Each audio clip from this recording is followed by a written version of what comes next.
Coming to you live from the net, through systems, peoples, and cities, to this place. It's Good Morning Moonbase, with your host, James Turner. Good morning, Moonbase, everybody. My name is Graham Stark. James Turner is away on assignment. The nation prays every day for his safe return. Pleased to have you with us. Very excited to be coming your way this morning on April 28th, which the wiki tells me on this day in 2008, we uploaded our parody of the Grand Theft Auto 4 trailer. That's right, there were trailers for Grand Theft Auto 4 in 2008, and we still don't have GTA 6. Good stuff. Reminder before we begin that everything we do here at Loading Ready Run is brought to you by you and your kind support of our Patreon at patreon.com/loadingreadyrun, or subscribing here on Twitch, or becoming a member on the YouTube channel. However you are able to do that, we appreciate it. I'm very pleased to tell you that our guest today on Good Morning Moonbase is the one, the only. It's Heather Deary. Hey, Heather. Hey, I'm so happy with that intro, Ben. I love Reboot. I love the reboot.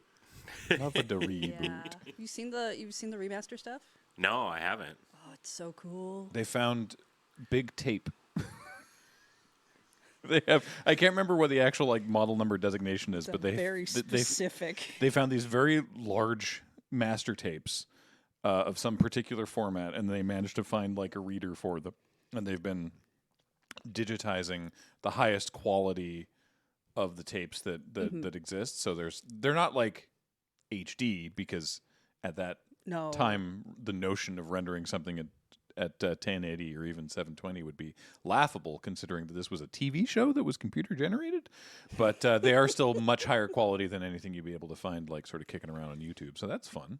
Yeah, it's a really neat project. They have a whole YouTube video thing on it, and they can tell you all about their very specific tapes that only existed for a very short period of time when this show was running. Mm-hmm. I remember Ken Stacy telling us a story about going to they rebranded at one point, because it was originally Mainframe Studios, but then it wasn't it was like Dreamwalker or Dreamcatcher or something. No, Rainmaker. that's still Thank you. Not. That's what it was. And he was going in to talk to them about doing some art or concept art for a project that I believe never ended up happening. But he said he was walking through the cubicle farm of the dozens and dozens of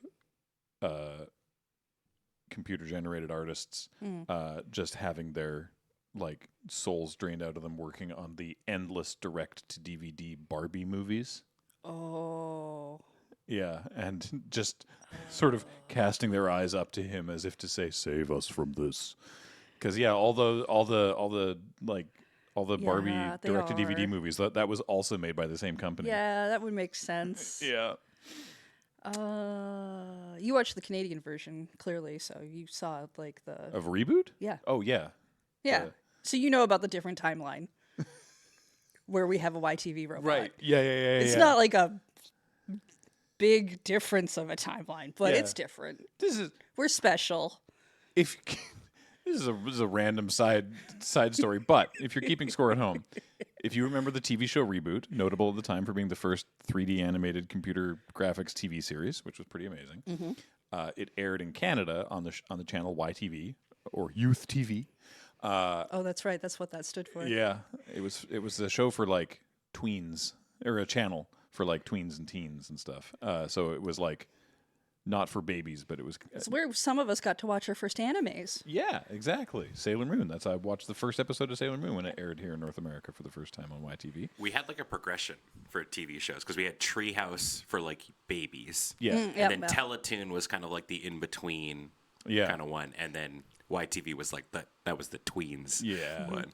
I mean, when I was watching YTV originally, Teletoon hadn't debuted yet. That was part of the big expansion. Oh, Teletoon was so cool when it came out. It was oh shit, another channel that'll actually just do cartoons this time. Yeah, but because Mainframe that made Reboot was based in Vancouver, YTV was Canadian, and so Mainframe also did all the CG ident bumpers for their channel identification, and one of them was just like this robot character that had the YTV logo on its chest, and it would like, and just like that's it, right? Just like pop up in the bottom corner, and just massive. it's like you're watching YTV reminder, like, oh right, a station ident, right? In the Talent Night episode of Reboot, where all the robots are backstage, there we go. Yeah, the 1994 I forgot about one. the tiny one. I forgot about the one from '98, but yeah, this guy from '94, right? In the Talent Night episode, there's like a scene ends backstage, and then it sort of pans across a couple visual gags of other people waiting to do their talent shows, and then pans up to the YTV robot waiting patiently backstage, and it's like, hey, look, it's the YTV robot. That's fun. But of course, when it aired on like Nickelodeon or wherever it aired in the States, that joke doesn't make sense, and that logo's not there. Yeah, the robot's still and there, so the shot is just it pans across, and then it pans up to a robot, and the scene ends. Yeah. And it's like, why is that there? Yeah. The joke's not there anymore. Weird censorship that, but the robot doesn't look out of place in the universe of Reboot. No, but it looks like they're setting up the robot for something. It looks like it's like, this is going to be relevant later. You need to pay attention you need to know this. this robot exists. Yeah, but no, it's just meant to be a one-off gag, but without the context, it just looks weird. I'm so glad you were able to find those images, Ben. Thank you. Yeah. I should mention also, of course, Ben is here. Hello, Ben. But he's been here the whole time. Oh, jeez. The wipe up, slide off was a fascinating choice. Oh yeah, it is, eh? Yeah. Oh, God. I shouldn't have said anything. I'm sorry. Wiped us off. Oh God. Okay, this. All right. I mean, this is much worse. It's the Ben show. I don't even know how I did this. Wait. There we go. Great. All right. Hey, I have a tub of things here. Oh, okay. Maybe let's read a couple postcards. Oh, sure. On some mail time.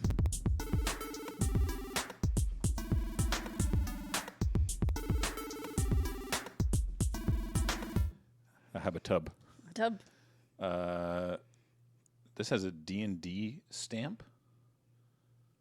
Cool. Here.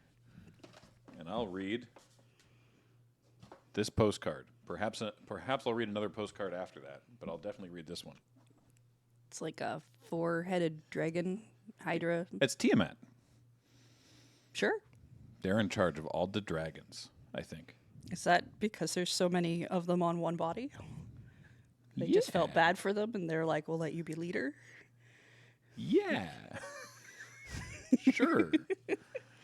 I have a postcard here. The art, the front of which is like a writing desk. There's like a chair at a drafting table. This is a photo from the Charles Schulz Museum in Santa Rosa, California. Dear Doctors LRR, greetings from the Golden State, where I'm visiting to get away from home for a week. I thought it would be fun to send you guys a postcard after visiting the San Francisco Nintendo store. Lots of Ditto Poke Plush currently. And the Charles M. Schulz Museum in Santa Rosa, which was a delight. I figured you'd appreciate this photo of a creative space to adorn your creative space. Your creative comedy inspirations. I can't read your human name, but that's fine. Username, Canvas Wolf Doll. P.S. The reader of this postcard is compared to wear two hats concurrently until bid otherwise. This carries over between mail times / Good Morning Moonbases. Oh. I appreciate you putting that that caveat in there that I can't use Good Morning Moonbase as a technicality to get out of it. That said, I can also just say no. Yeah, it's true. I've decided not to wear two hats. Thank you for the postcard, though. Heather, what you got? Well, I have. I would say Chelsea and Daniel both clearly send a lot of mail if they have their own stamp with their stuff on it, which that's organized. That's very good. It is a card with Chicago. This is Chicago. This is how I remember it in all of its 2D glory. I think I was there once. I didn't know there was a Ferris wheel in That's Chicago. where PAX East happens, right? At Boston. Then I've never been. There was C2E2 once in Chicago. I've never been. When Beach and I took the Twain. That's full of stuff. Yeah, there's Oh my God. things in it. I thought we vetted these things. Note 1. Dear Dr. Slur, Merry Christmas. Happy New Year. A joyous every other seasonal holiday any of you celebrate. This past year was pretty rough for the locksmith household, but your upbeat humor and overall goodness helped to ease the terribleness a bit. Can I ask a quick question? Yes. Are their names Lock and Smith, and is it now hyphenated as Locksmith?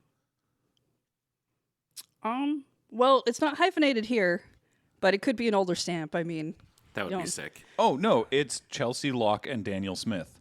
Amazing. Mm-hmm. That's a strong couple name. The Locksmith household, that's great. Yeah. Well played. Thank you for that. We really needed to escape. We really needed the escape. Sorry, I changed a word. Changes all the meanings. You all provide through your comedy and just being you. You help more people than you realize. The world needs you. People like you, all to help counteract the bad. Note number 2, Electric Boogaloo. Glad that joke's still happening. Oh. It makes me happy. Abaddon 2501 in chat says, hi, yes, we're changing our name to Locksmith. Again, just super powerful.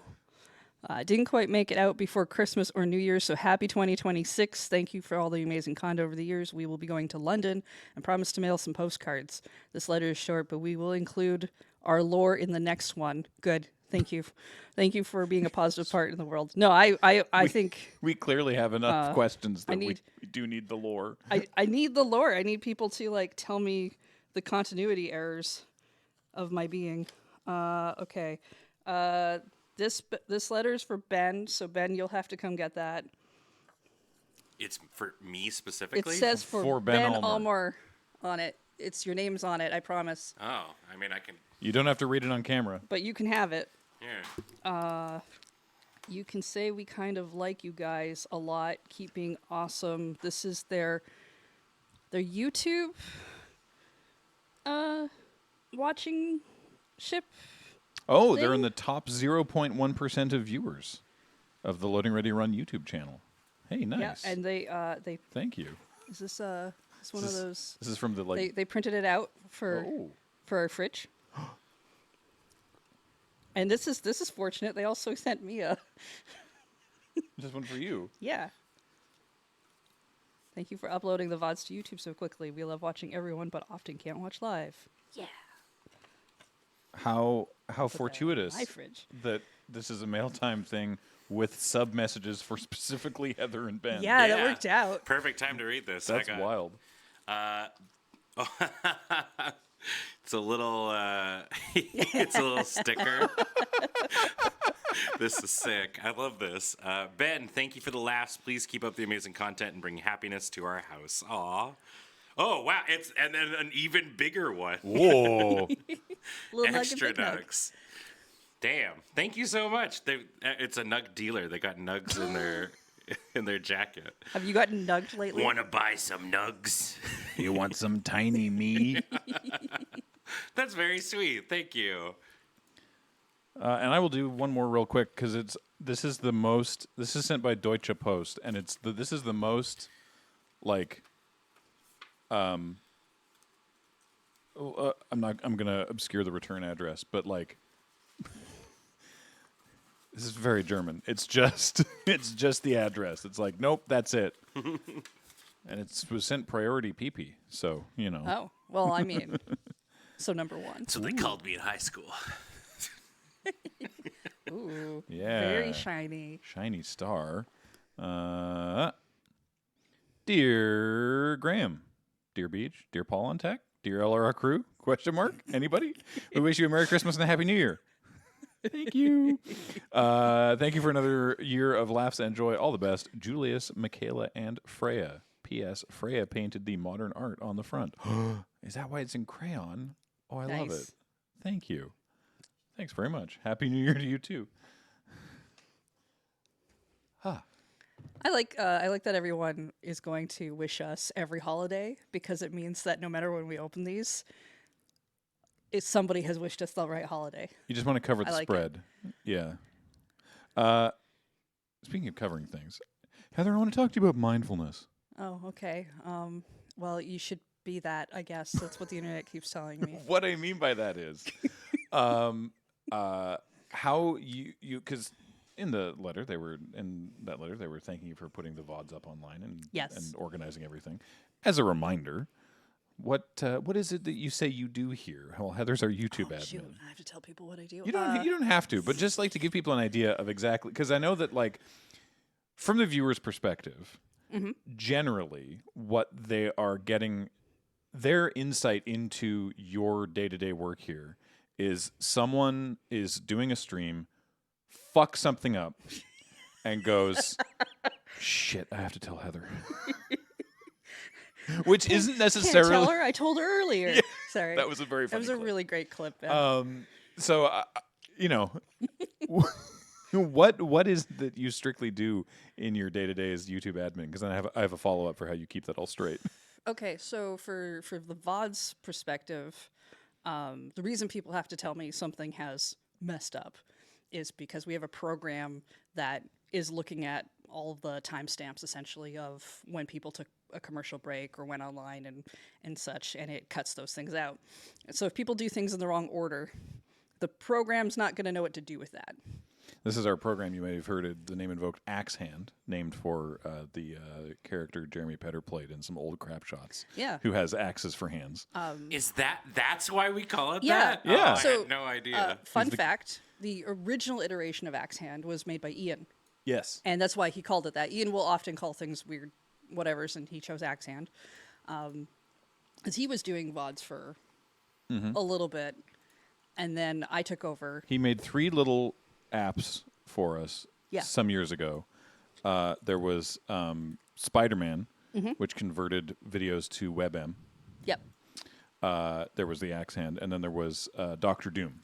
Yes. And Doctor Doom was if sometimes we would record in like earlier panelists when we weren't recording each of our cameras at 4K, we would just be recording 4 cameras at once in one 4K setup, but then we'd chop them up into 1080. If you put 4 1080 things into quadrants, you get a 4K thing. So we record a 4K thing so we can get multiple camera angles all at once that are all synced up. But then it's annoying to have 4 4K things loaded in where you're only showing a quarter of it. So it was easiest to figure out some way to take that video and chop it into 4 1080 things. So Ian made a little drag and drop applet for that called Doctor Doom, and it was called Doctor Doom because he splits up the Fantastic Four. Yep. Yep. Thank you. So anyway. It's important lore. Yeah. So during lockdown, because the Axe Hand was very much set towards just what we had internally in the office, I did do everything manually, which was Well, something to do, isn't it? not the worst thing in the world. It's not. Good to keep yourself occupied during lockdown. Sometimes I still do a manual edit because it's just easier, and it's not so bad if it's 1 or 2. We stream a lot though. Yeah. So generally, that gets cut up. There's another back end tool that because Joe Cholo is the current iteration of Axe Hand and other tools I use. It's so powerful. And he has it set up so that I can just click on essentially timestamps where all the cuts have happened, so I can make sure that the cuts happened in a way that aren't weird or something went wrong or a number of those things. And then so I'm doing a quality check, and then I do a bunch of back end metadata, title changes, the stuff that Tags, YouTube changing that the like we can't titles. just be like, oh yes, this is what. If our stream was always Minecraft, I could probably set it up so that everything always shows up properly. But there's some tagging we can't really do that for. And then I set stuff live. I make sure stuff has thumbnails. In the essence of non-VOD things, I harass other people at work to get their stuff to me. Sometimes I check the video and I'm like, hey, Final Cut did that weird thing where it made everything red. please re-export. If there's files missing. Our final quality check sometimes happens through the viewers who are like, hey, the thing is broken. And they're like, oh, shit, you're right. And then I take it down. Yeah. Some of them have gotten to a point, though, where I know they won't tell me until they've watched the episode because they know I might take it down right away. That's devious. Yeah. But I do catch a lot of mistakes that, like, for a re-upload purposes right away, typically because of our fan base. Yeah. See, this is, you can blame me for this, but like I know that some people who do streaming, they'll be like, they'll put the VOD on YouTube just as like an archival thing, and they'll be like, here you go, and just like throw it up there, and it still has any like downtime or breaks or like the going online. So it's like you go watch someone's VOD and there's like a 15-20 minute like nothing happening at the start because that was just like their going online screen while they were like waiting. And I was like, well, that's a bad YouTube experience.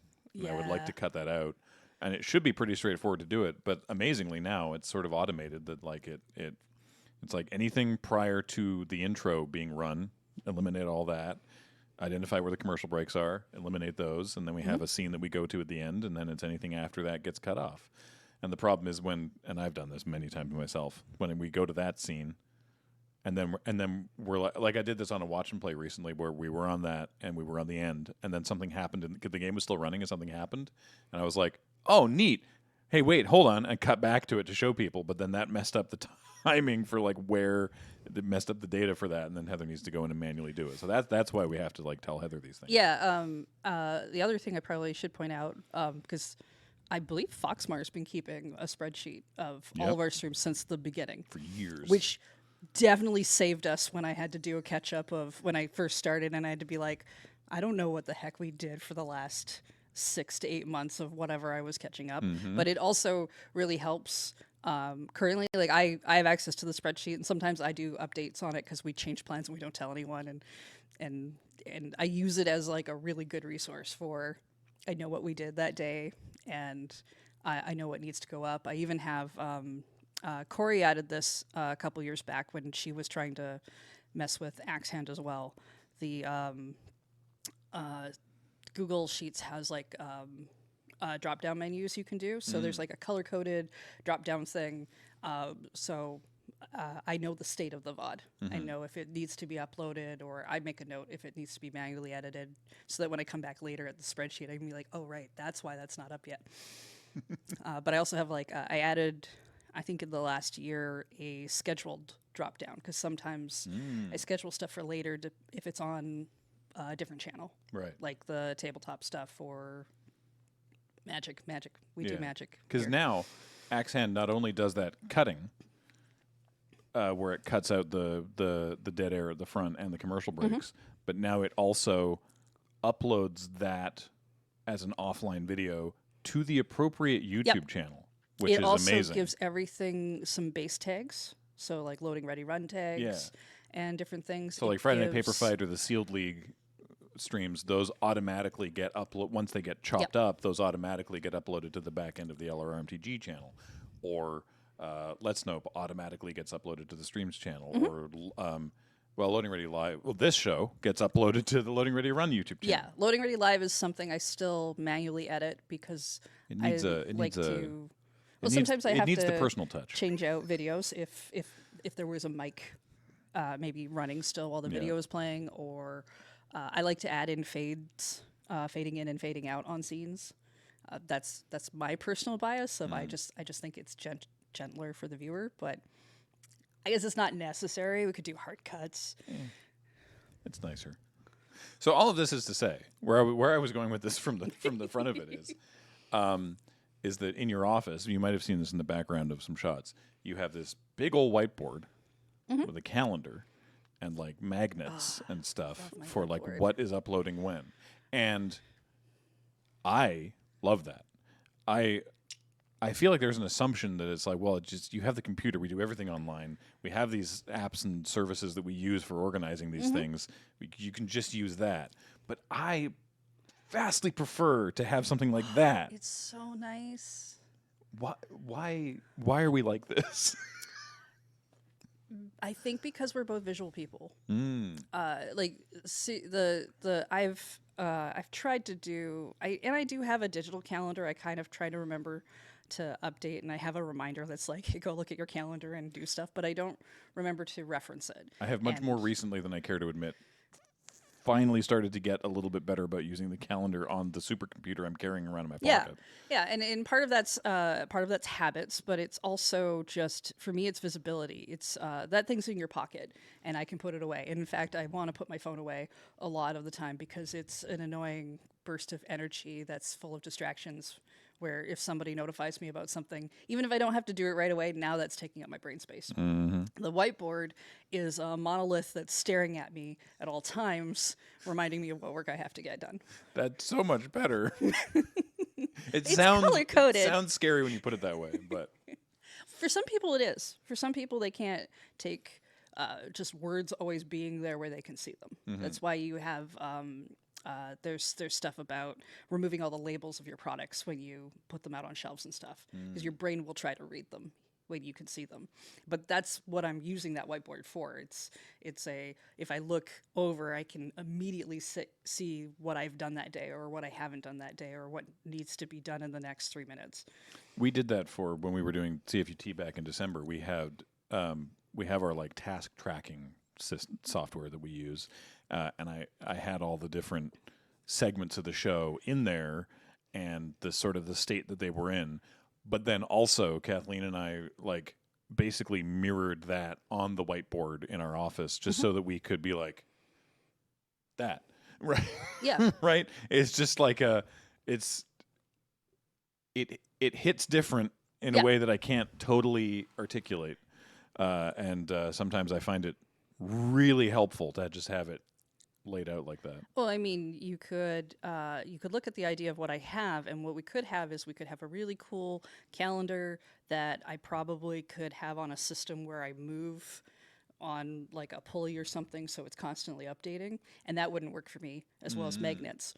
Because at the end of part of my habits are at the end of the week when I need to move the calendar and I get to move all the magnets around, is I get to feel like I'm literally moving time. Like I have a kinetic thing going on when I'm moving magnets. That's why everything's on magnets. I was gonna say because you've got two bunches of dates in two different colors, so that you know where the month. Oh, it's double-sided.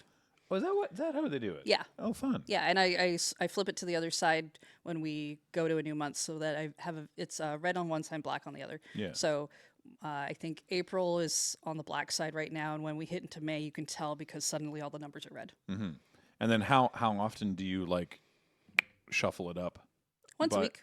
Oh, so every week you redo the whiteboard? I don't redo it. I just move everything up. Well, yeah, I only have to but do I mean, the bottom week. So we get through the week. You take all those magnets down, and then you just shift every week up. Yep. And then add a brand new week. Some stuff I don't have to because like Good Morning Moonbase is generally a weekly show, so I just leave those. Right, you just magnets move the date where it is, Right. and then if there's a week that Good Morning Moonbase isn't happening, for instance, because it's happened, and I know that, instead of taking the magnet completely down, because then I have to remember to put it back, I flip it upside down.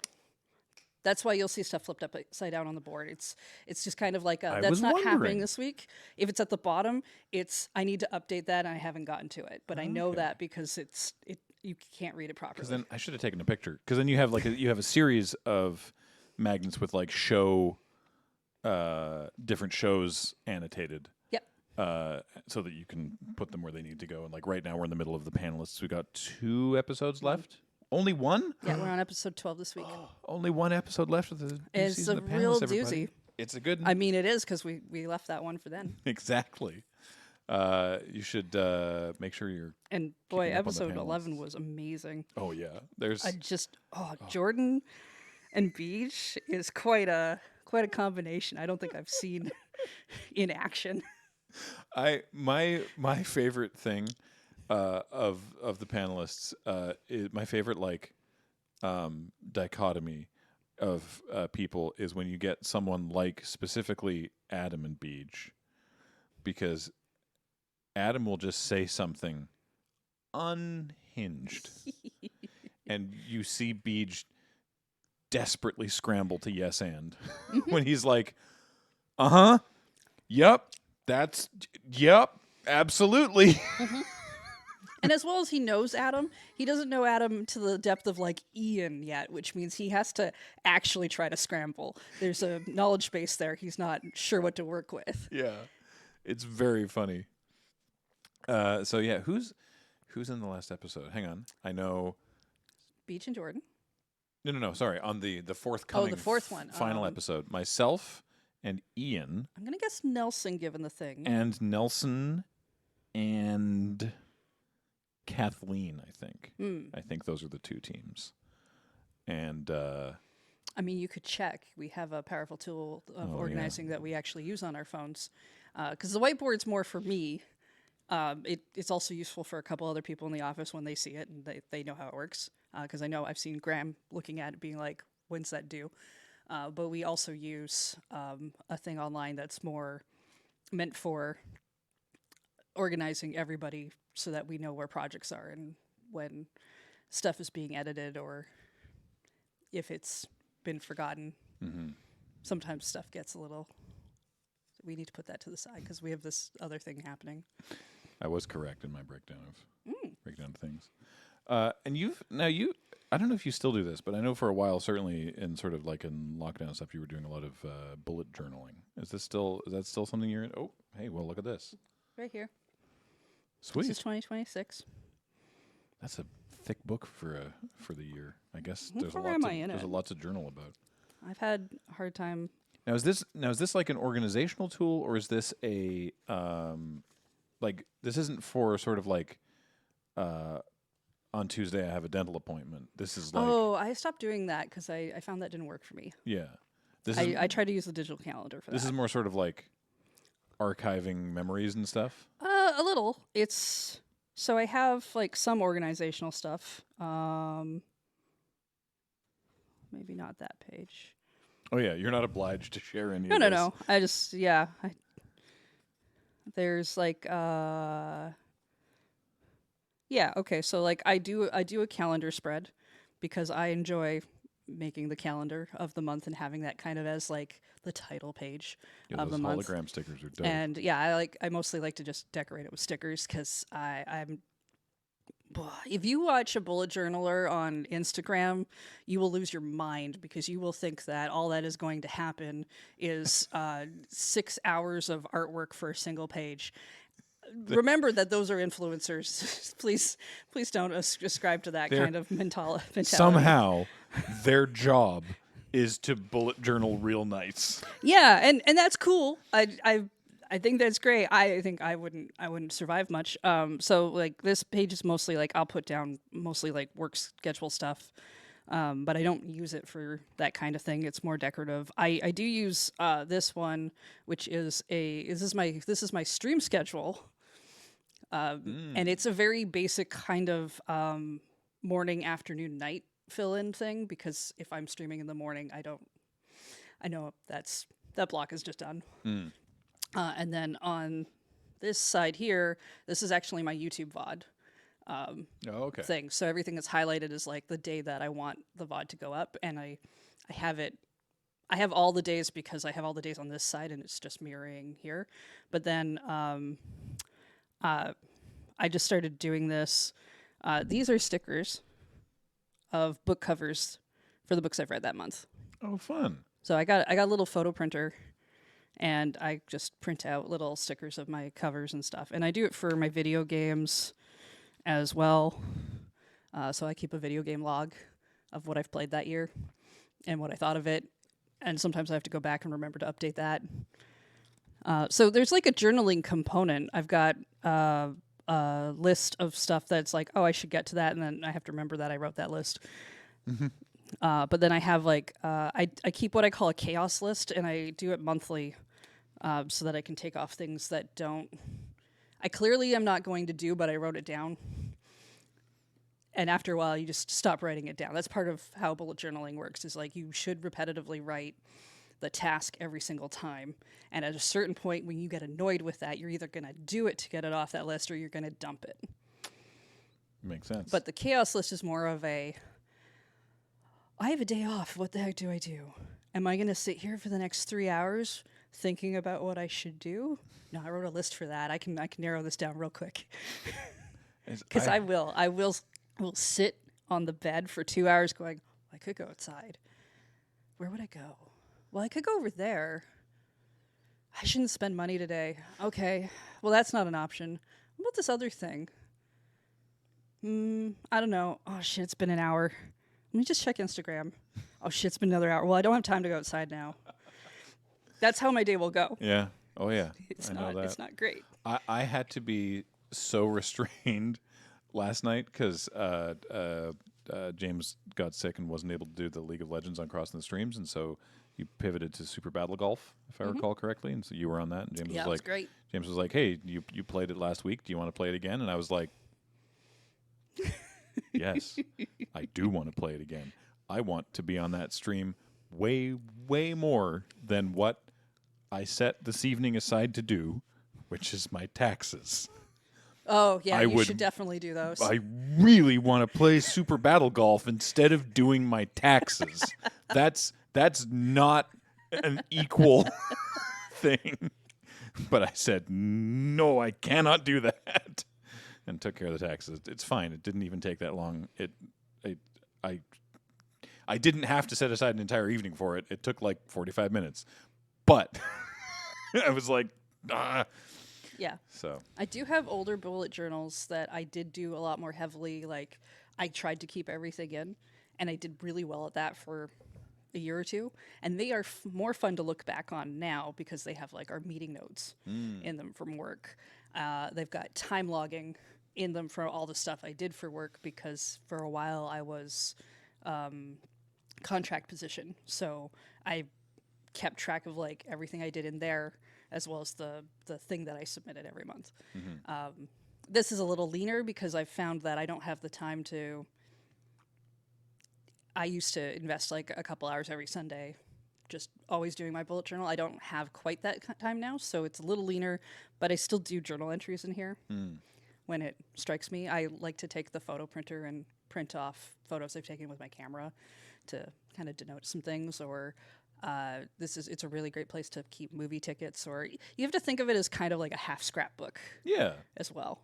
They Apple introduced a couple iOS iterations ago. They introduced like a journaling app for sort of like collecting your thoughts or whatever, and you could set it to do like it would poke you every day. Like you could tell it to do this. This was optional, but I had it set to like at like 9 p.m. It'd be like, hey, write something down, throw a photo in here, and I did that for like a little while, and then I was just like, I started just really ignoring the hell out of that notification. I was like, ugh, I don't like what. Today I made the video. Here's a picture of a tree. Like it was just like, I don't care about this. Yeah. 'Cause, like my this I would not be an interesting daily vlogger. Let's put it that way. And so I just eventually just turned the notification off. So there's like a flurry of activity from like a year and a half ago, and then nothing.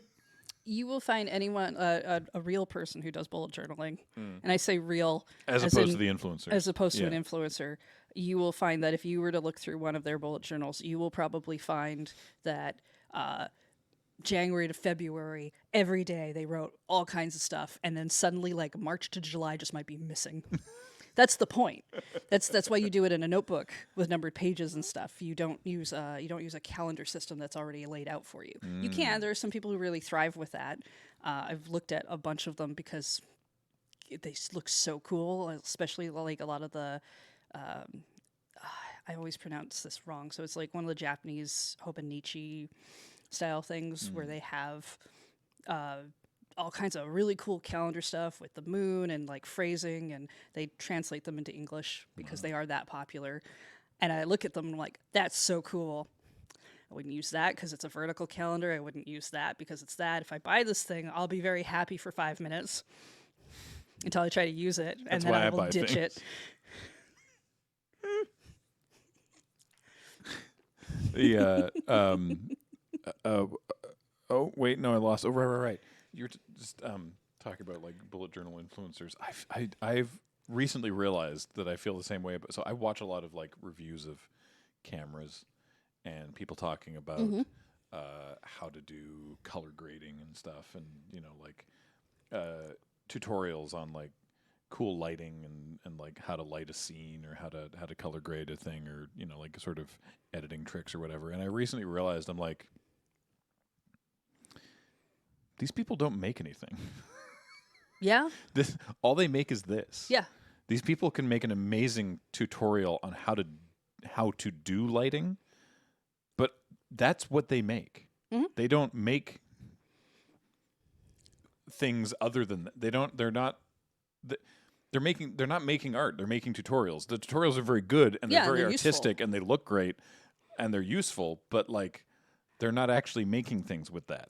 Nope. And I'm sort of having to kind of process, like, this is not actually different than, as you described, the bullet journal influencer who's like, yeah, they're really good at bullet journaling because that's all they do. Mm-hmm. Like these people are amazing at putting together like really cool color grading tutorials because all they do is color grading tutorials, and they make their own lookup tables and they sell those, but they don't actually make like videos. Nope. And I'm just like, huh, interesting. Actually, there is one notable exception, which is I recently discovered. I should have brought this up when I was talking to James last week, because there's a camera reviewer who reviews. They're a cyberpunk camera reviewer, and what I mean by that is they are reviewing modern cameras today. Yes. Okay. As if they are in a cyberpunk dystopian future. Okay. Talking about a camera that was released back in 2026. Okay, I'm into that. And the cinematography is unparalleled, and it's totally unnecessary, but it's awesome. No, that sounds great. It's very, very cool. It's absolutely preposterous and needless, but like incredibly fun. I need this channel. It's called GX Ace. Is the guy. Yeah, definitely strongly recommend. And you're never going to buy these cameras. They're so fucking expensive. I mean, that's fine. I can't. Though. I'd love to be able to drop like $2,500 on this new cool like 1-inch sensor, like medium format, whatever. Like all these, he's reviewing all these very, very cool cameras. I'm never going to buy these, and even if I did, I'm never going to be like going to rural China to take photos. Like he goes on trips to take these photos and everything. I'm never doing that either. But love watching these reviews. So yeah. Yeah, any kind of organizational system, if it doesn't, there will be people who will tell you, oh, use don't forget to buy milk, or use this other thing, or what. If it doesn't, it's not going to work for everyone. Mm-hmm. And also, you can throw out half of them. Like, you can try one if you're like, oh, you know what, this one thing works. That's all you need. Mm-hmm. Great. Don't do the other stuff. Also, just don't. I was listening to a podcast the other day where this person was talking about, oh, I saw so and so, and they were doing whatever thing, and they had like 16 colored pens, and all their stuff is whatever. But I'm not like that. I want to be organized, but not like that. And I'm like, cool, but you don't have to be down on I feel like people see someone who has like 16 color pens and has everything color coded, and they're just like, they act like that's neurotic or something, that's like broken. And I'm like, no, that just works for that person. And nobody wants you to get 16 color pens to do your thing if that's not going to work for you, my dude. This is rich coming from us, but I have seen a take I agree with, which is podcast equipment should be more expensive. Not the democratization of podcasts has been a mistake. Not everybody needs to share their opinion. It's true. I am largely kidding. Hey, do you want to do a fun thing? We have a couple fun things. I like fun. I mean, I say fun. Ben, do you want Wait, what meaning of the word are we using for fun? Well, Like fun or fun? Ben and I each, I think, put together a cheeky little trivia. Yeah. Should we? Yours is probably more involved. Sure, we can do So mine. let's start with mine. Oh, gotcha. All right. Yeah, yours is probably more impressive, so I want to save it for the end Oh, okay, sure. because I put mine together this morning. The way you did, you're like, yours is more involved. So we're doing mine. And I was like, oh, okay. Complimentary. Yeah. Yeah, exactly. This is like I thought of this morning. I was trying to think because like James's plan for this is that you, as the guest, you don't have to prepare anything. Okay. Good, I didn't. Good. Ben Except for that. tends to prepare something.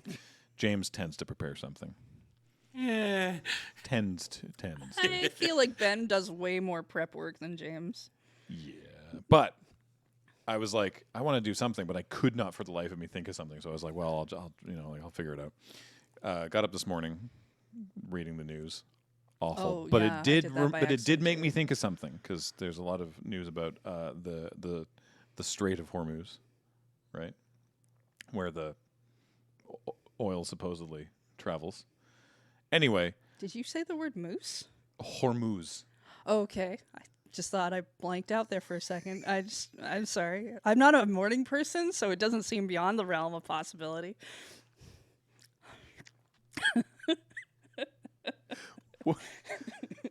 What was the other syllable you thought I said? Horror? Horror moose? Yeah. Strait of Horror Moose. I was like, I don't know where this is going, and I don't remember. I feel like I'd know this part of the news. Anyway, it's just it's a thing I put together that just it's called Are the Straits Okay? No. Yeah. Never. I don't think I've ever seen one be okay. Hey Heather. Yeah? Do you know what strait this is? Wait, there. What strait is this? It looks pretty curved to me.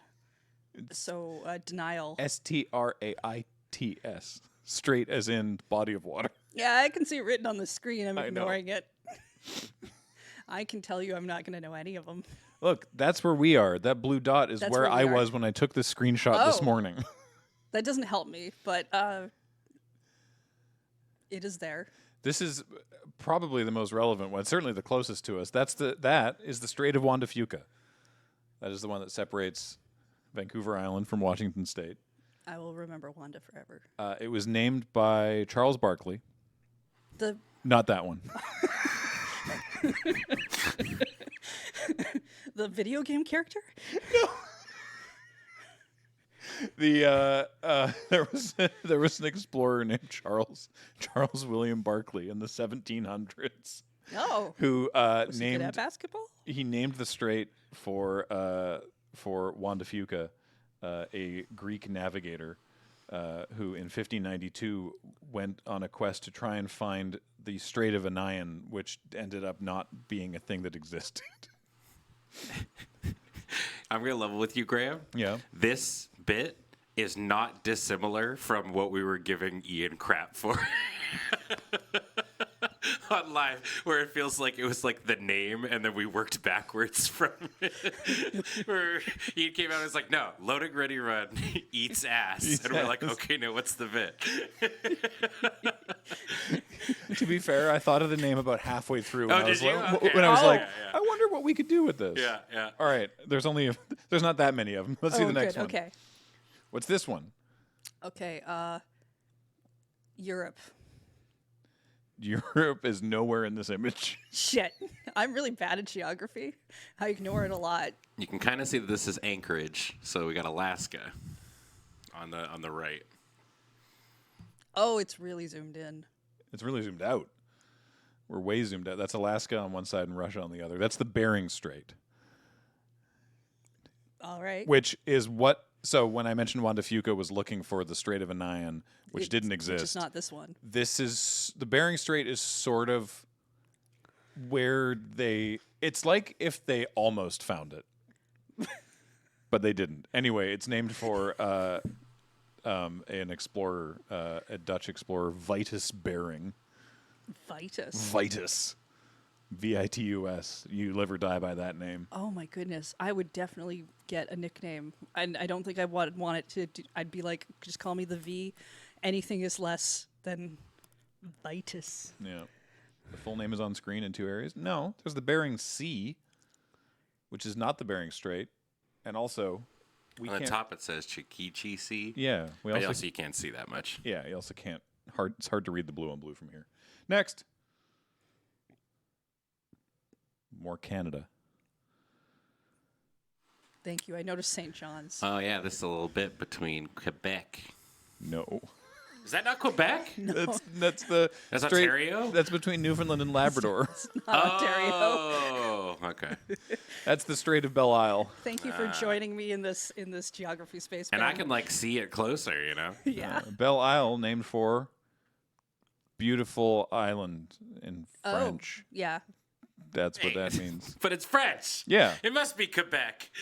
you would think. I yeah. mean, we use a lot of French outside of Quebec. I named my Animal Crossing New Horizons island Belle Isle Oh, because because there's bells. bells is it's a pun. Next, All right. This is a lot like some of the other curves I've seen, sort of goes that way. but like there's a more up place and a more down place.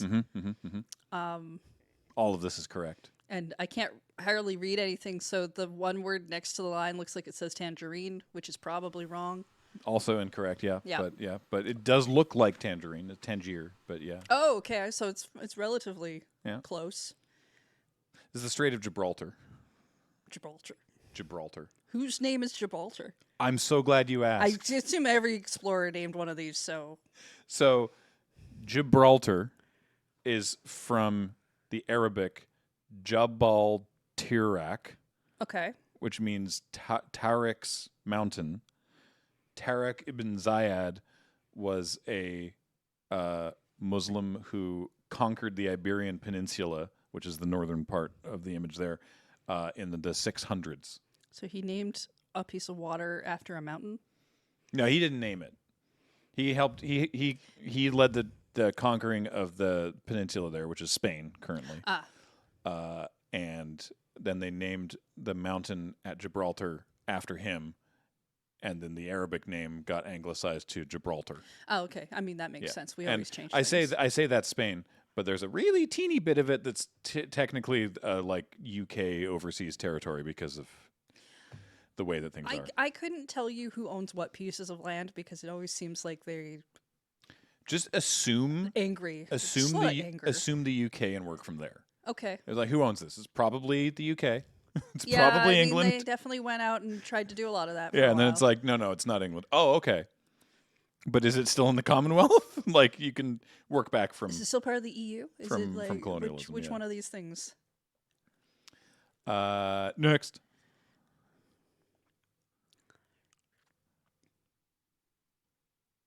Oh, right. I'm supposed to talk. Japan. Sure. That looks like the top part looks like a dolphin that had a bad day. Yeah. So this is definitely the Strait of anime. Sorry, Matt Griffiths in chat is like the Strait of Nippon. Close. No, it's this is the Kanmon Strait. Kan and Mon are like parts of the characters from the names of the Yeah, I know that places from the Digimon. That's top and south. Kanmon evolves into a lady with huge boobs, probably. I mean, maybe. Knowing Digimon evolutions don't make any sense. No. Pokemon sort of makes sense, not always. Not but always. usually it's like this bug turns into this other bug, and you're like, okay, that makes sense. And then you'll watch in Digimon, this pig will turn into an angel, and it's like, sure, makes sense. Why not? Next.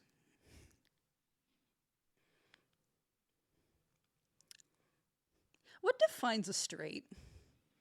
Uh, Is it just Because Ocean I'm just seeing like passage. a lot of curvy lines.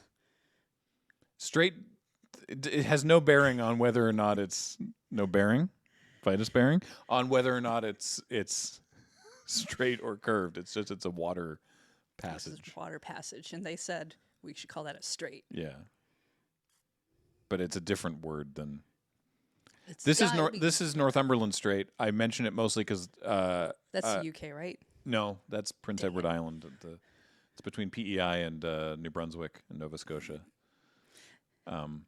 There's a bridge. Yeah. Oh, yeah. you're right. I can kind of see it. Yeah. I mention this one mostly because there's a ghost ship. We have ghost ships. Apparently, there's the ghost ship of the Northumberland Strait. It looks like its rigging is on fire. You could come visit. I don't want to go all the way there, but if you're already on a ship, I don't know why we don't have ghost ships here. yeah, we're like the most We haunted should. place in Canada. So where are our ghosty ships? Yeah, there's a cottage industry. I know the guy actually who started it, but there's a cottage industry of like ghost-based walking tours. Yeah, I've looked them up actually. Yeah, and they'll take you all around downtown and be like, and that one is haunted, and that one is haunted, and that one is haunted. Is it Seeing is Believing? Oh yes, right. Right. I They used would've to. walked I by there all worked the time. there. Yeah. I never worked at the downtown location, but there was talk. I worked at the Mayfair location. This company is completely gone. And there every now and then they'd be like, "We might need you to work downtown," and I'd be like, "Okay." That's bad. And I'm like, why is that bad? And they're like, well, because it's haunted. And I'm like, what? Yeah, it's like the building, well, it used to be a bank vault, and we're pretty sure there's ghosts. And I'm like, okay, why would you tell me this part? Working downtown is already a little rough because there's all kinds of other reasons to be aware of like needles and things on the ground and whatever. But you wanna tell me that there's ghosts? It wouldn't be as exciting if we did a walking tour walking around downtown Victoria telling the truth of, and that building's full of mice, and that building's full of mice, and Oh, that yeah, building's full of definitely. mice. I've never seen so many mice. So many mice downtown. They're cute. All right, there's I think 2 more. Yeah. Oh! Second last one. I can see Victoria. Yes. The blue dot gave it away. So we had the Strait of Juan de Fuca at the bottom. Okay, all right. And then if they had gone north, they could have had another strait. Or did the same explorers get to name this one too? This was named by a different explorer. Did they just forget to go up? Did they missed out? I don't know. I don't know how this didn't all get named at the same time. I know everybody had to walk, or I don't know. They must have had bikes at some point in the 1700s or whenever they did these things. I don't think Bikes wouldn't have been helpful on the water, but you know. canoes more likely, I think. Oh yeah, canoes would have existed. Matt says Strait of Nanaimo bars calling it. Matt, do you seriously not know? I guess Strait of Nanaimo. I guess I'm the only one that grew up here. You are. Anyway, Yes. that's the Strait of Georgia. I find this very funny because it was apparently named for King George III, Okay, that sounds who like was something that's on something the they would throne have at the done. time. Yeah. But it was named by Captain Vancouver, who was an explorer. But Captain Vancouver's first name was also George. So I'm getting like a real like, yeah, no, I'm naming it for the king. It's for the king. King George, not this guy. Anyway, this island and that city are both named for Captain Vancouver, Sounds so made up. right? Captain Vancouver, are you real? Are you real? That's why. That's It's only named Vancouver because of him. Of course, you know this information. You grew up here, and he has a silly name. All right, last one. Connecting the Georgia Strait and the Strait of Juan de Fuca is this little guy, which follows the Canadian-U.S. border around San Juan Island. And I'll just tell you right now, this is called the Haro Strait, Haro. So there's that little cluster of islands right there, Yes. all right? And the Americans wanted the border to go where it is. Yeah. The Canadians, or the British at the time, wanted the border to go around the other side of that cluster of islands. Yes, definitely. There was a proposed compromise that it goes kind of through the middle, where like we get the large island on the left in that area. That's San Juan Island. There was an area where there was a proposal where Canada would have gotten San Juan Island. But this didn't end up happening because of the Pig War. Yeah, I know the Pig War. You know about the Pig War? Well, I know its name because I'm pretty sure it showed up in like a Hey Arnold episode. Really? I'm pretty sure they talked about the Pig War. in Everyone's favorite Pig War, says Morgan. Basically, look, no humans died in this Pig War. It was basically there was an Irish guy who kept livestock for the British colonists, and there was an American guy who had a potato farm, and the pigs were roaming free on San Juan Island, and the pig was eating the potatoes, and then the guy shot the pig, and then they were like, "What the hell?" And apocryphally, it was it's your job to keep your pig out of my potatoes. It's your job to keep your potatoes out of my pig. Apocryphally, the quote.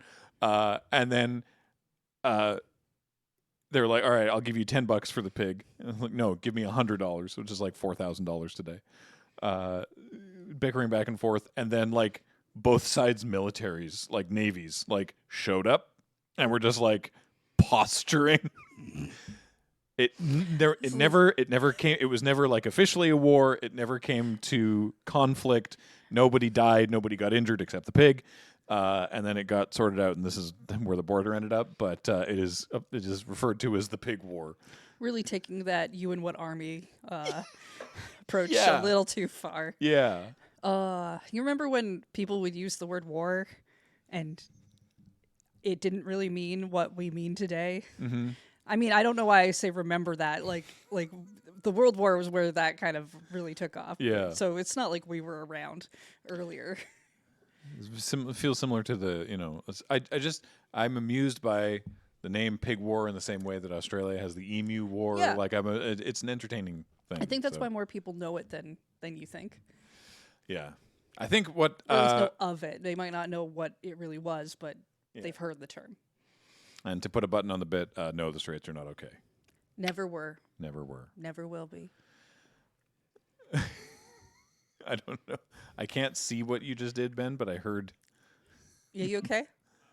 Oh, I was just stretching. Oh, okay. Oh, great, okay. Great. How's your wrist doing? Oh, it's better. Oh yeah, you like hecked up your wrist on live, hey?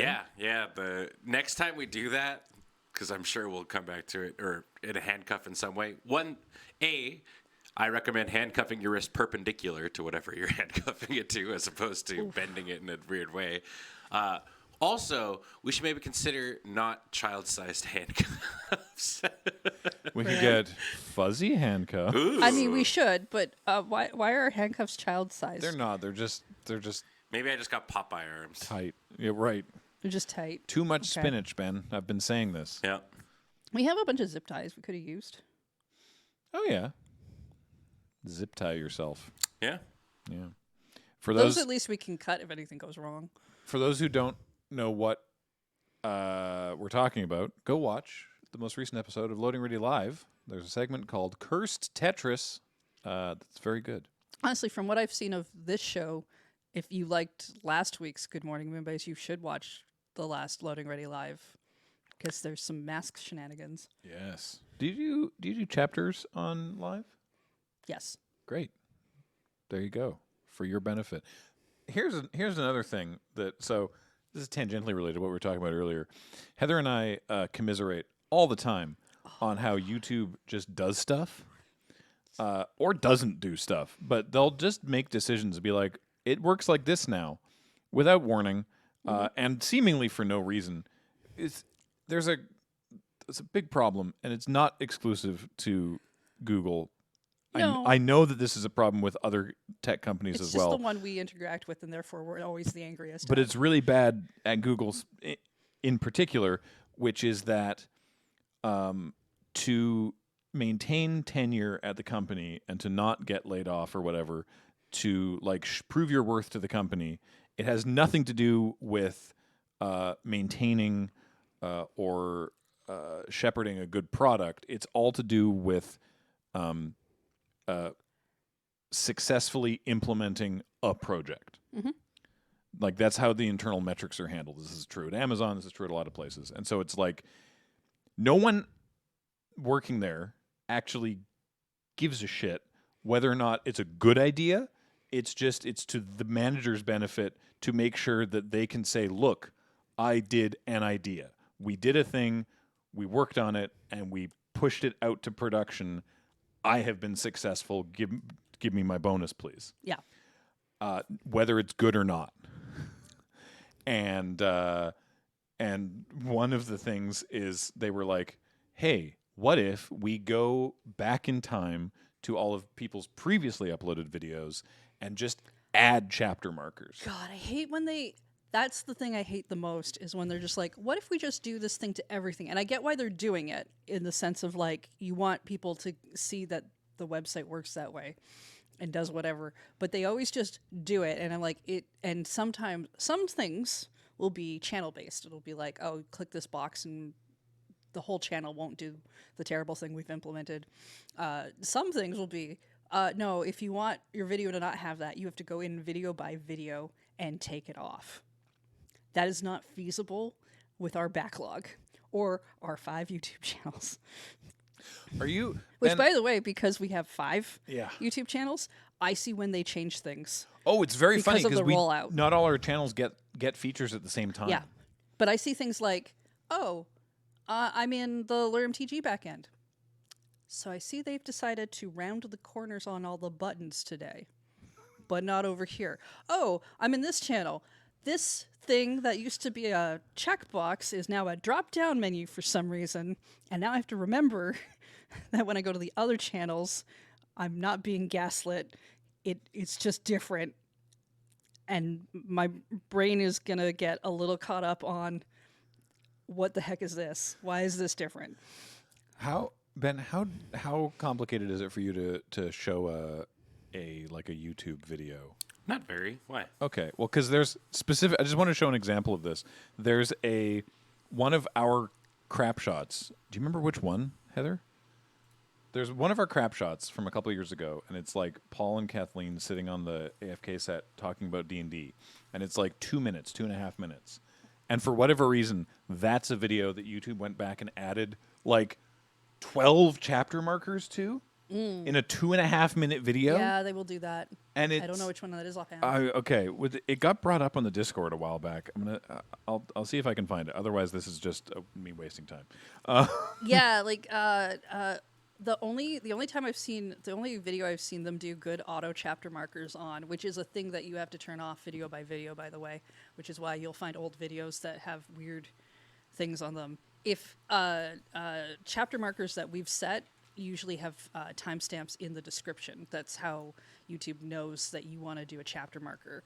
And if you have timestamps in the description, that will override their autos thing.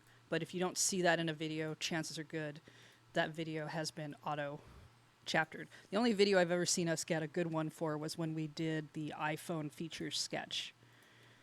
Because I think it's grabbing chapters off of the card labels in between when it's like, oh, we're talking about such and such feature now. And so there's stuff where you can kind of see what they're trying to automate makes sense if you were the type to make videos where you have a big title card that comes up and it's like, oh, we're talking about this topic now. Especially when they originally did that. But I think they've tweaked it because I'll see stuff that's like random word chapter for 3 seconds, another random word chapter for whatever, and I'm like, yeah, this isn't a thing that works for everyone, and the fact that you're trying to force it on everything doesn't make sense. It really feels like it's for a specific kind of video. I don't know what this one was called. Yeah. So That's at least just puzzling as opposed to something that'll be weird and detrimental, like YouTube wanting to auto tell you a subject that has popped up in the video. that might have just been a person saying a thing that got garbled into a different thing.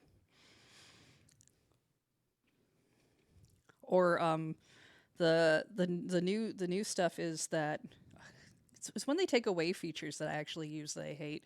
On YouTube, you used to be able to clip videos. Oh yeah. As long as the video was allowed to be clipped. I think that was an overall channel feature.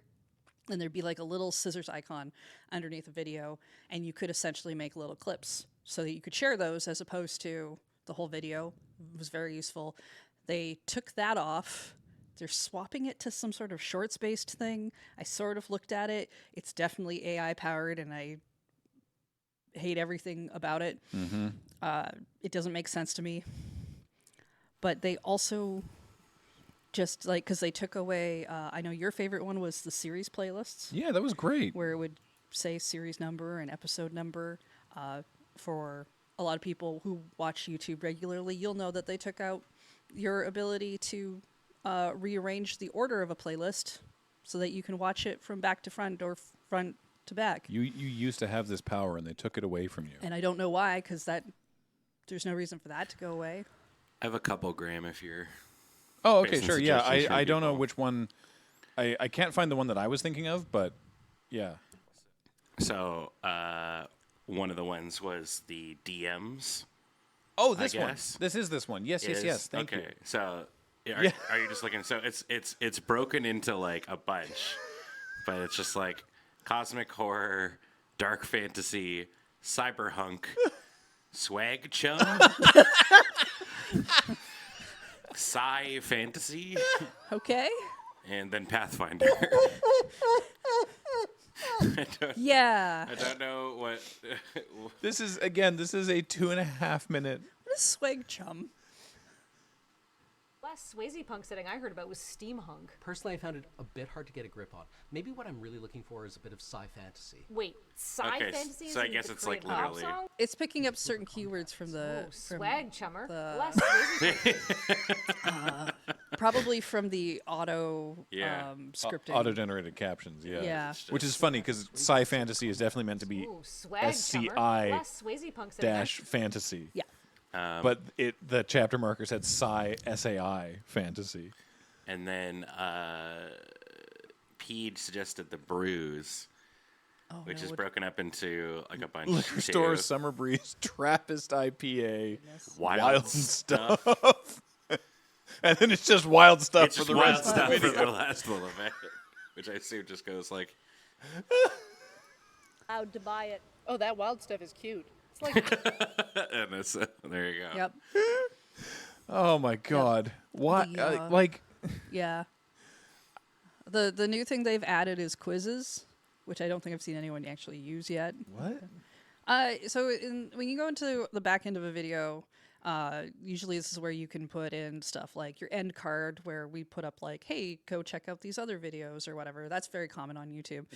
Now they have like a drop down thing that if I want, I can just add random quizzes throughout the video. I'm not really sure why. It feels a lot like How does that look? some of those Twitch overlay things where people Oh. are trying to be like, No. oh, in case we're not interesting enough, here's something else to engage with. I don't know what it looks like because I've never seen another channel use it. And I don't want to put it on our stuff because I don't know what it do. It's like a multiple choice quiz. You can just You put should in. You should just add one specifically as you've talked about it. You should add one just to this video at the end of this one. We're about an hour and 20 in. Yeah, So yeah. around there. Do they still have they added this to the Loading Ready Run channel about like 8 months ago, and we saw it and laughed at it and never looked at it again. The AI suggestions Oh, God. for not so we've talked before about like when it does AI suggested replies to comments, which is they're always bad. Yes. They're always like Oh, they're I'll horrific. try to find you an example. But this was AI suggestions for what videos we should make. Oh, it's fun to do it on the streams channel because it has no idea what we're doing over there most of the time. Like the magic one will always give you, here's some weird magic stuff that it still doesn't make sense, but At least it seems like it gets the theme. Like the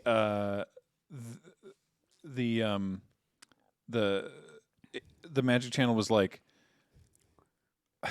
I don't understand what the point was, because it was the intent was to give you like video ideas, right? But it was like, hey, you should try and make a video like this, and it's like, I guess, like,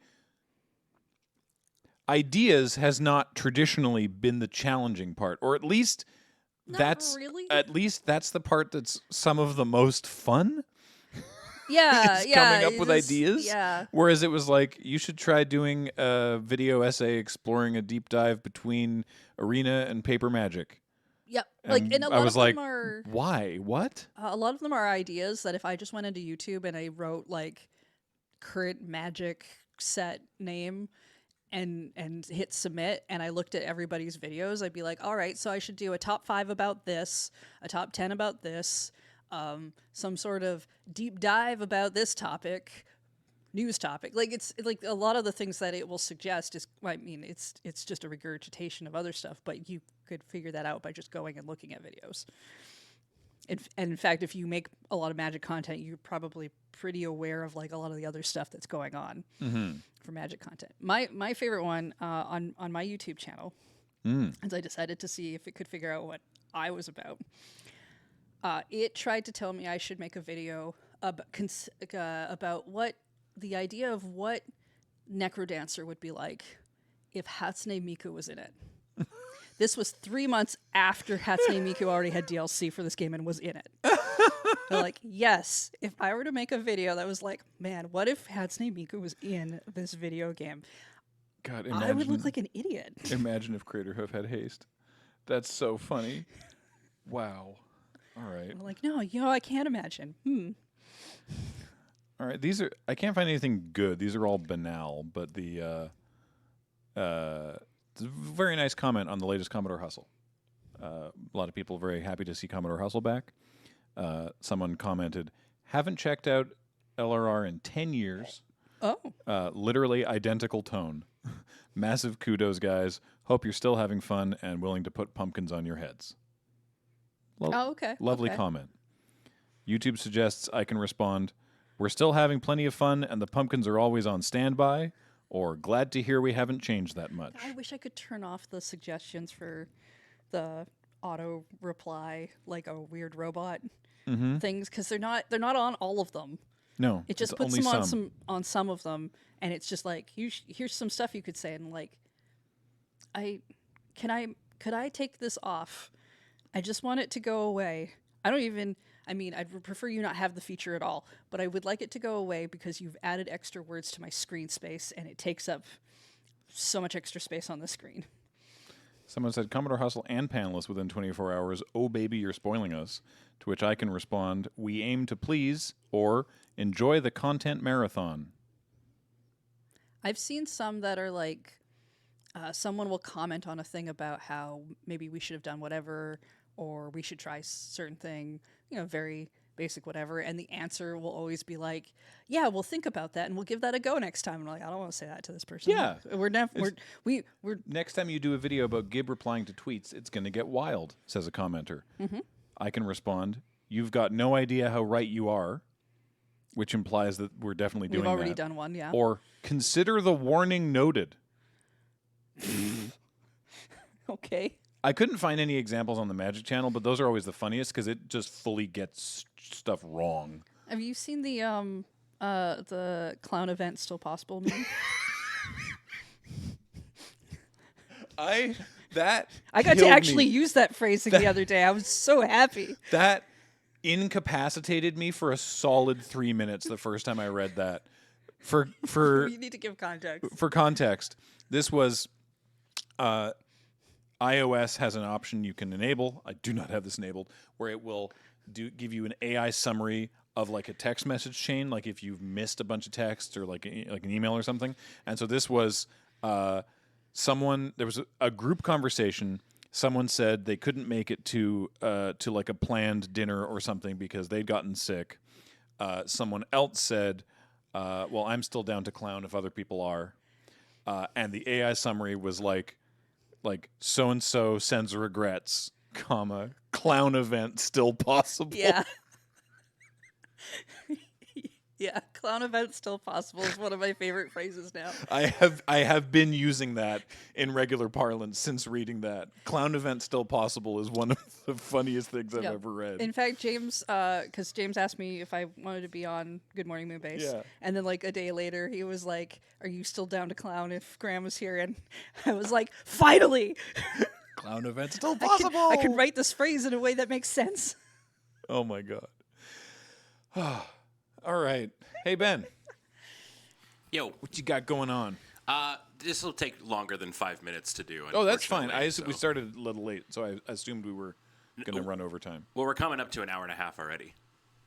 Yeah. Is that okay? Yeah, I mean, if you're fine, I'm fine, but we don't have to. if you're not. Sure. Yeah. Yeah. I mean, this will take like 20 minutes. Oh, sick. Wow. Okay. Dang, Right. I didn't realize. But that's okay. All right. Yeah. Maybe it might not. I don't know. Hey, clown event still possible. If you are.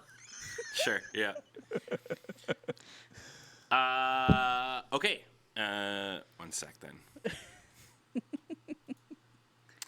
Great. All right. In a similar vein of working backwards from names, Okay. Okay. this is I've brought back Google Slides. It's been a while since I've made one of these. So I'd like to introduce you to the new bit that we're calling Whose Mons Is This? Okay. All right. Okay.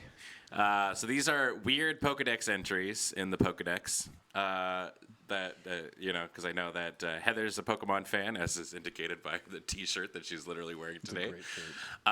And I know that you experience a lot of Pokemon vicariously through your daughter. Correct. These are going to be weird Pokedex entries, and I'm going to give you 4 Pokemon, and you got to tell me which one you think it applies to. Oh, lovely. Okay.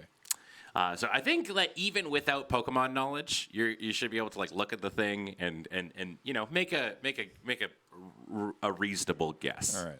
I'm not going to come over there and turn you off, chat. So just keep it to yourself. I'm just gonna ignore chat. Yeah, I'm not going to look. All right. All right. Number 1. Whose Mons is this? If you feel a sudden chill over your back, it means a blank is approaching. There is no escaping it. Give up. Wow. Give up. Give up. Is this a Gengar? Is this a Cryogonal? Is this a Shuppet? Or is this a Frostlass? Wow. I mean, I did write chill in the thing, but I think it's gonna be one of the ghosts. I have a guess. Yeah. I mean, each of you is going to put in a guess. All I right, got points here. I'm guessing Gengar. All right. Graham's going with Gengar. Heather? I do love Gengar, but I'm gonna go with Shuppet. The answer is it. Gengar. Let's go. Gengar killed Ash in the first season. Yeah, they just killed him. His ghost ran around. Gave him an out-of-body experience. What? Yeah, Yeah. that happened in the anime. Yeah, he gets a chandelier dropped on him, and then they take him on a journey around In in a ghost astral journey, form. and then Yeah. they put him back in his body after That's everyone's so crying weird. over him. Yeah. A chandelier or a chandelure? Well, that wasn't in existence yet. Oh. Okay. They hadn't discovered that Pokemon yet. Right. We had Maybe to, they could retcon. I it, forgot. though. We had to get a 10-year-old to go and discover all the Pokemon. Yeah. All right, number 2. Whose Mons is this? The reason it hasn't changed at all in 100 million years is that it's apparently already a perfect life form. What? Is it Mewtwo, Relicanth, Runerigus, or Bronzong?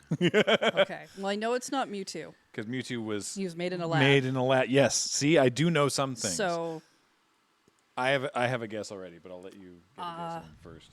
I'm gonna go with the fish Yeah. looking one. Relicanth. Yeah. Because I infer from the name that it's inspired by a coelacanth, which is also like a living fossil Yeah. of like a fish that got it right once and then never changed. It's got to be Yeah. Relicanth. Perfect life form. You're both going fish? Yeah. Fish. The answer is indeed Relicanth. Yeah. Let's go. We went fishing and we got it. Bronzong.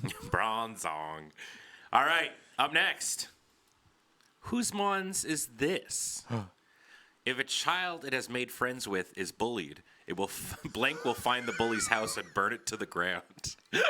If a child it has made friends with is bullied. Blank will find the bully's house and burn it to the Okay, ground. So that's either a ghost or a fire type. Is it an Alolan Marowak, But a Drampa, a Arcanine, or a Morgrem? Well, I want to go with the Morgrim. That just looks like someone that's going to burn down the house regardless. I love the idea that it's Drampa. That it's like this because I believe Drampa's presented as like a friendly Falcor-like dragon. Yeah, kinda that's like a just dragon like a thing. chill. It sounds like a and- grandpa nickname. Exactly, and Yeah. the name sounds like Grandpa. I think it'd be very funny if it was like, "Oh, you made an enemy of Drampa today."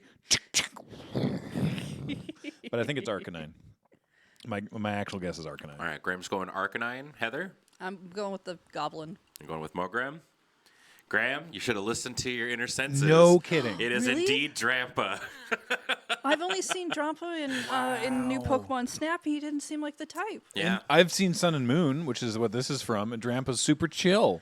yeah. I love that Drampa is like, Do not bully my children. I'll burn you to Yeah. the ground. I'll set you on goddamn fire. Get back here. Yeah, like I knew it wouldn't be Arcanine because like that's not their style. Yeah, I mean, he got a Mega in Pokemon ZA. And it makes him look extra angy. Wow. All right, up next. Whose mons is this? Oh.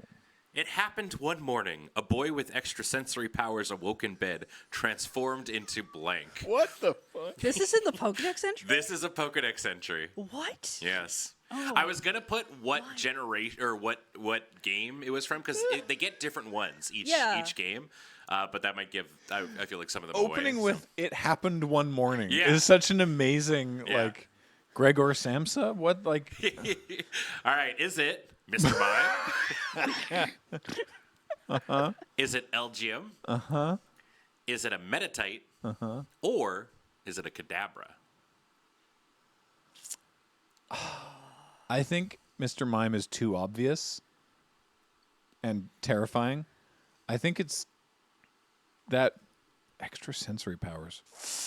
I've never even heard of or seen the Pokemon that you said second. Elgium? Elgium? Yep. That's my guess. Okay. I want to. I don't know this Pokedex entry, so I'm gonna go Metadite.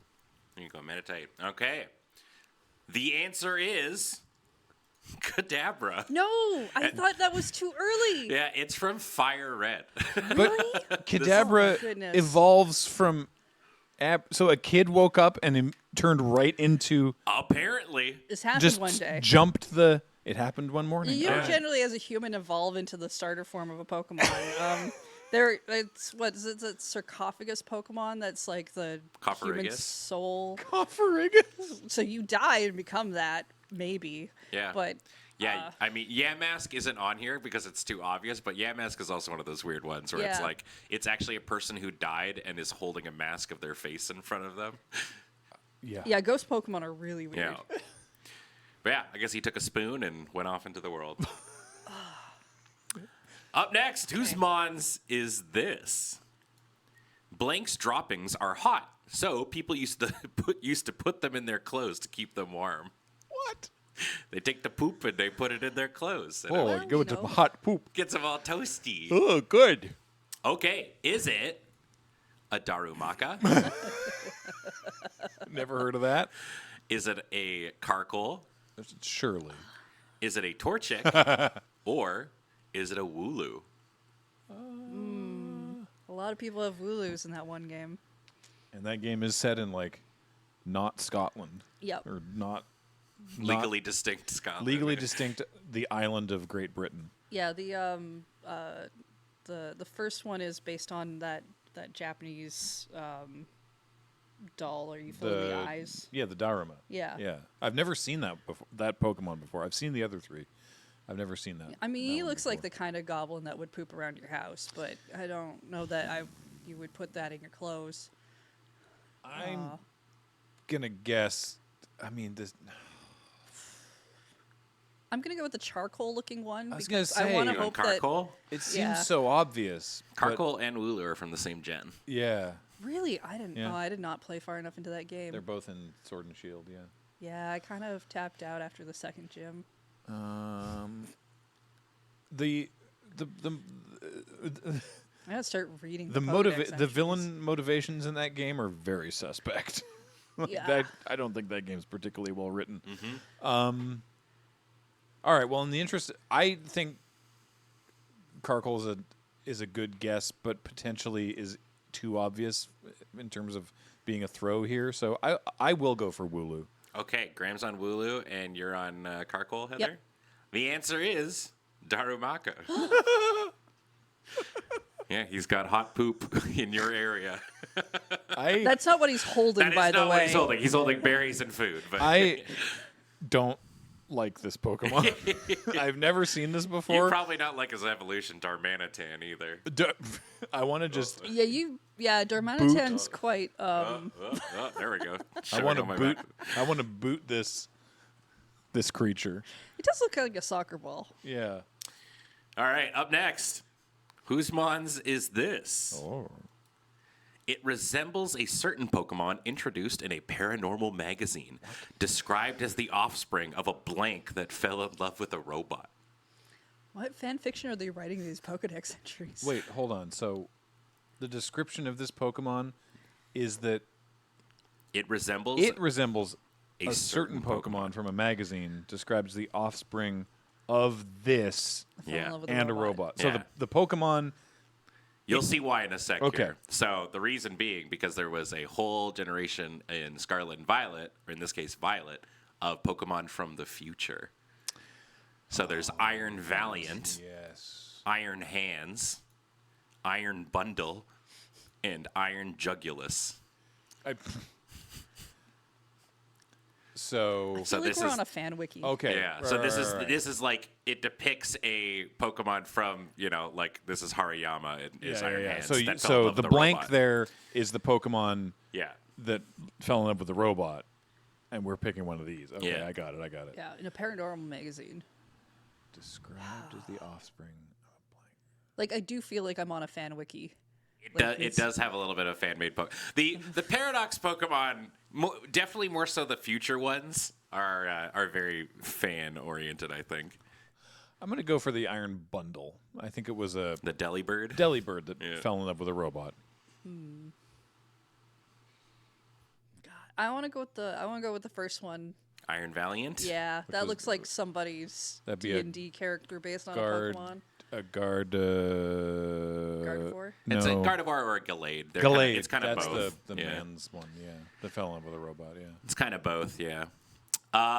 Well, it's actually Iron Jugulus. Which was what, a Deimos? Hydreigon. Hydreigon. Oh. Hydreigon fell in love with a Roomba and apparently became one of these.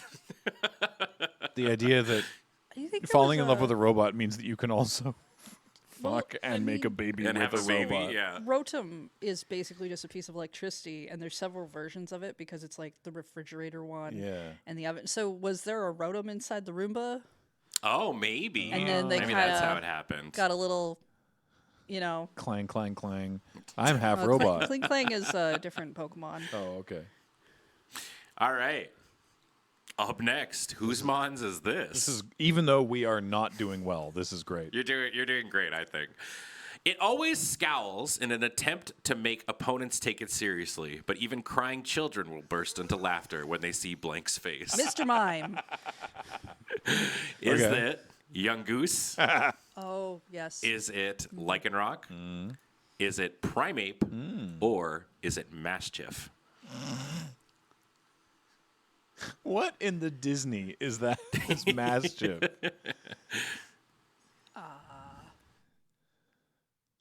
A dog Oh, yeah, he's a dog. No, but yeah. just the way that its face is drawn, it looks like it's in pain? voiced by Ed Wynn. Like, well, I don't know I where. couldn't possibly. Okay, but I'll tell you where to mean find the cat, crying other children will animals. burst into laughter when it scowls. Mustard. No, please. I'm really tough and serious. Okay. I'm stuck on 2. On Lichen Rock? No, Oh, I you're- don't. you've- That you- one's you've- that one's you've cut it scary. down No, to I've 2. cut that one off. Young And Goose Primate. came out at such an unfortunate time, which is why so many people, I think, ended up hating it. Young Goose is the one I keep seeing. Or sorry, Gumshoes. Sorry. Gumshoes, yeah. That's the one I keep seeing fan art where people draw him as Detective Gumshoe from. Yeah, that's what he's supposed to be. He's supposed to be like a detective man, right? But he came out the same year that Trump got elected. And he has that haircut. Yeah. Yeah. I think it's the, would you say Mastiff? Mastiff. Mastiff. That's my guess. All right, I'll go with the Gumshoe one then. You're going Gumshoes? The answer is indeed Mastiff. I promise. I'm really tough. I don't know why you would laugh Grr. at that. It just looks like it's in pain. He's just trying to be tough. I'm trying to pass a stone. Oh, God. All right. Whose bonds is this? It waves its hands wildly in intimidation and warning. Life is over for anyone who doesn't run away as fast as possible. What? Okay. What if I'm really slow at running away? Well, life is over. Sure. All right. Okay. Is it Beware? Is it Tangrowth? Oh. Is it Necrozma? Or is it Ambipom? Oh, right. I forgot the monkey that looks like it's got cow udders for hands. Ugh. I think it's Beware. In the Sun and Moon anime, which again I've watched Intimidation incidentally, and warning. there's a Beware that hangs around with Team Rocket and is seemingly unstoppable. Yeah, it sounds like the kind of thing they might do with That's a kind of mascot their looking- gimmick is, Yeah. he's impossibly strong. Yeah, and they just like the Beware just wants to keep the rest of Team Rocket like in the house. And so there's a whole episode, I think, with them just trying to like distract Beware so they can get out. And then it keeps being like, hello.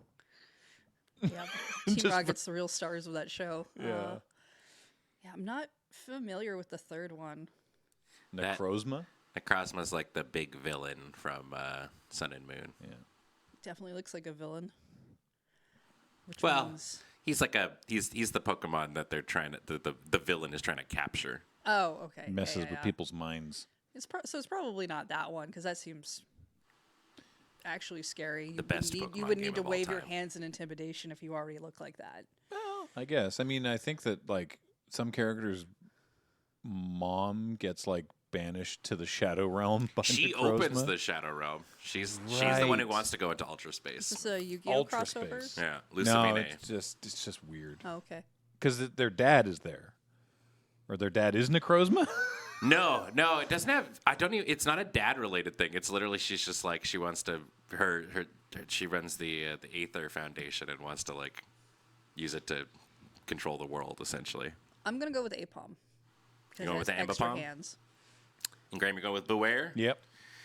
Graham is correct. It is indeed Beware. And there's a little stuffle with him. Life Yeah, is that over. Stuff is cute. Life is over. All right. I think this is the last one. It has trouble drawing a line between friends and food. It will calmly try to melt and eat even those it gets along well with. Yo, what? Well, Why melt? Why melt first? Well, we've got Met Cargo. We've got Sligoo. We've got Guzzlord. And we've got Alolan Muck. Oh, right. Sorry, you reminded me. Guzzlord. Guzzlord. Yeah. The best cry. Guzzlord's Pokemon cry is just a man screaming. Yeah. Yep. I mean, eventually you run out of other sound effects, right? Oh, I want to go with the muck. I'm going to go with Macargo. Met Cargo. Tips hat. Yeah. All right. Well, the answer is Sligoo. What the? Yeah. What 5 p.m. on a Friday Pokemon is this? Like, Some sort of snail, maybe? they were like, I don't. Sure. I mean, Put it in the game. This is my favorite Pokemon line, by the way. But look at its face. Yeah, this is the middle evolution. Really? Yeah. I've never seen this one before in my life. Yeah, this is Sligoo and evolves from Goomy and turns into Goodra. oh, I know Gumi. Okay, Yeah. hang on. Maybe I know the starter. Because Gumi's cute. I gotta look this up. Because I mean, yeah, I can bring him up. Goomy? Yeah. It's like Gumi, I think. Okay, Goomy's adorable. Yeah, Goomy's just like a little guy. Yeah. Goomy's adorable. Gumi's this little dude. All right, I'm in on Goomy. I'm Goodra, sorry. and then Goodra is. Oh, is- okay. I've seen this one. I don't think I've seen them like together. Yeah, specifically, I like Hisui and Goodra the most. Oh yeah. But yeah, I'm sorry I spoke ill of your Goodra. They just looks really funny. yeah. I mean, it's a fun line. Sligoo, does look like the awkward teenager in between.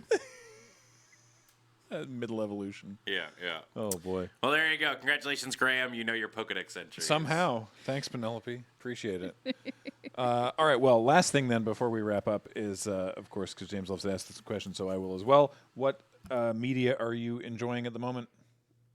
I've been staying up too late reading webtoons. Sick. Oh, what webtoon you reading? The one I'm currently in the middle of is called Be My Villain. Okay. It's a BL with super agents and Ooh. a bunch of things and Super smooching agents. the kid whose two dads are super agents has fallen in love with a villain. They can't know that because then his dads would be worried. All right. I have nothing new to report. Oh, I'm still been playing Marathon. We're getting closer to the seasonal wipe, and I don't know how that's going to look. But I'm first season wipe. yeah. I think a lot of people are going to be startled.